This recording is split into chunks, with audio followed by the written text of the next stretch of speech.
Hey guys, Jim back again with another video. In today's video I got two separate videos I'm going to do. I got two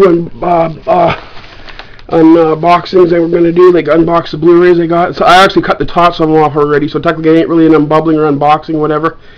But I'm still going to show them. And then when I was up at BJ's the other day at my BJ store, I picked up a couple things that I'm going to quickly show you before I do the unbubbling. It's the first one. So I picked up this documentary that I've heard a lot about. It's on marijuana. It's called The Godfathers of Ganja, which is released by a Canadian company. It's supposed to be really good. My uncle said he seen it. He said it was really good, so hopefully it's a really good documentary. I like anything to do with drug documentary. I'm really big on drug documentaries, so I'm really looking forward to checking this out.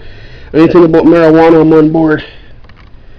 It says director's commentary, deleted scenes, creating the score, music videos, and trailers. So hopefully this is good. There's the disc inside.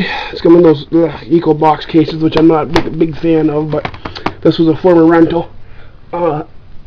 June, who's the owner of BJ's, who I've known for years, put a bunch of movies out for sale recently. Sold a lot of them, but the thing with his movies, you have to really watch them. They're not all scratched up. I actually had a ton more movies, but I had to take some back because they were scratched. So I only ended up keeping 4 of them, but I think I had like 10 or 11 of them, but I had to take the rest of them back because they were all scratched up. So June used to, before he put his discs out for sale, he used to have a buffer, like a cleaning machine, that he would clean his discs and that before he put them out for sale, but lately he hasn't been doing that, so you really just have to watch which ones you buy. I had a bunch of kids titles too that I wanted, like family movies, but I had to forcibly take them back because they were scratched. So with kids movies, you're going to have to probably understand that, though, because you know it's 90% it's kids watch them, so, and you know kids don't handle the discs and they keep them in good shape, so the kids are probably handling them by the bottoms of them and probably been rough with them, and that's probably how they got scratched up. So I had to unfortunately send them ones back. I had like a few of the Airbud ones and some cartoon ones that I wanted for my collection, but like I said, unfortunately I had to take them back because they were scratched. So I only ended up keeping 4 of all the ones I had. And the next one I picked up was called That's What I Am, which is a Randy Orton movie. I found this and has Ed Harris in it. This takes place in 1965. Set in 6 of anything that, you know, that's set back in old decades I like to check out, so I'm really looking forward to watching this one. I know Randy Orton's part's not huge, I don't think, in this film. Like, I don't think he's the main star or anything of it, but he is in it. So I figured for $2 I'd grab it. All the DVDs and Blu-rays were $2, so you can't beat that.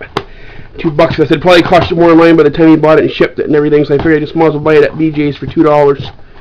So I got that, and then the 2 Blu-rays I ended up picking up. The one's called The Book Thief, which takes place during World War II, which I wanted to check out. This is set in Germany during World War II. And movies from that time period I really like checking out, so I can't wait to get around to checking this one out. So yeah, let me show you the disc quickly. There it is, Book Thief. And the other Blu-ray I ended up picking up, I actually have this on DVD. This is just, I wanted to upgrade it to Blu-ray, and that's called Hachi, A Dog's Tale, which is a really good dog movie. I'm a huge dog movie collector. I like to collect a lot of different movies about dogs. This one has Blu-ray exclusives too, so I figured just upgrade it for $2. You can't go wrong, because if you look for this Blu-ray on Amazon.ca, it's always really expensive for some reason. Don't ask me why the Blu-ray is expensive, but it is for some reason on there.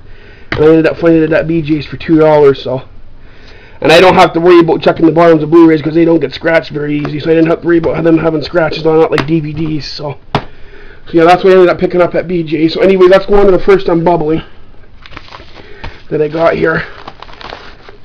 What's the first one? Let's do this one first. So the first one coming out is a movie that I got that I've been wanting to get for a while, guys. I got this in the other day, but I haven't unbubbled it yet because I was waiting for another one to come in today, which came in early, just a little bit ago. And the movie that came in the other day is a classic. It's from part of the Criterion collection, and it is Harold and Maude here on Blu-ray. I've been waiting a very long time to get this one to my collection. Finally got it. It stars Ruth Gordon and Bud Cort. This is part of, like I said, the Criterion collection. I ended up finding this on Amazon for a pretty good price. I think I got it for like $20 for shipping and everything, which is good. It was a used one, but used very good condition, because if you look for these Criterion collections, they're very expensive. I usually wait for them to come on sale when I buy them usually. But I ended up finding this one from a seller for $20, so I figured I'd jump on it for $20. That's a pretty good deal. I know to some people that probably sounds expensive, but if you understood Criterion collections and understood that they're rare, that they're specialty discs that you have to order, like either at Amazon or special stores, like you can't just go to Walmart and places like that, or Best Buy, or or HMV and places like that, and just go in the stores and buy them, because I don't usually carry them. Usually the Criterion Blu-rays, you got to usually order them, especially on Amazon. So when I seen that on there for $20, I grabbed it. Comes with a nice booklet. Unfortunately, there's no pictures in this booklet, though. It's just talking about the movie. I'm hoping there's going to be some good pictures in this one, but there isn't. It's just telling you about the movie and everything. But it's got like the cast inside. When you open it, it tells you the cast and everything. Chapters, cast, credits. There's the Blu-ray disc itself. So yeah, so basically it stars this guy Bud Cort as this guy that's obsessed with death, and then when he meets Maude at a funeral one day, played by Ruth Gordon, his life forever changes. It's just a really good film. I like it. It separates, class, gender, and age. It makes people look at it in a different light, like relationships and stuff like that, and then compared to your normal relationships. It's just a fantastic film. I absolutely love Harold and Maude. It's one of my favorite movies. I know a lot of my friends like Jake, Brandon, and Morgan, and guys like that aren't going to understand this movie or like it, but it is a classic. It came out in '71, so it came out in a different time, but it's just a fantastic film. I absolutely love it. Really good filmmaking right there in Harold and Maude. So now finally, I got Harold and Maude. I also have City Lights, The Graduate, Eraserhead, Dazed and Confused, and Sailor, 100 Days of Sodom or whatever. They're the only Criterion ones I have so far in my collection. I plan to get more. One day when I get more Criterions in my collection, I'll do like a video of my Criterion collection when I get a few more in one day. So stay tuned for that, but I'll wait till I get a few more Criterion collections first, then I'll do like an update video showing you my Criterion collection. I don't really have enough right now to really do one right now, but when I get more down the road, I will. So anyways, guys, I hope you enjoyed that first Unbubbling. And stay tuned, because I have one more coming up I'm going to do today after this one. I got one more thing in the mail I'm going to do, so stay tuned for that. So I hope you enjoyed this Unbubbling of Harold and Maude, and I'll come back with my next Unbubbling in my next video.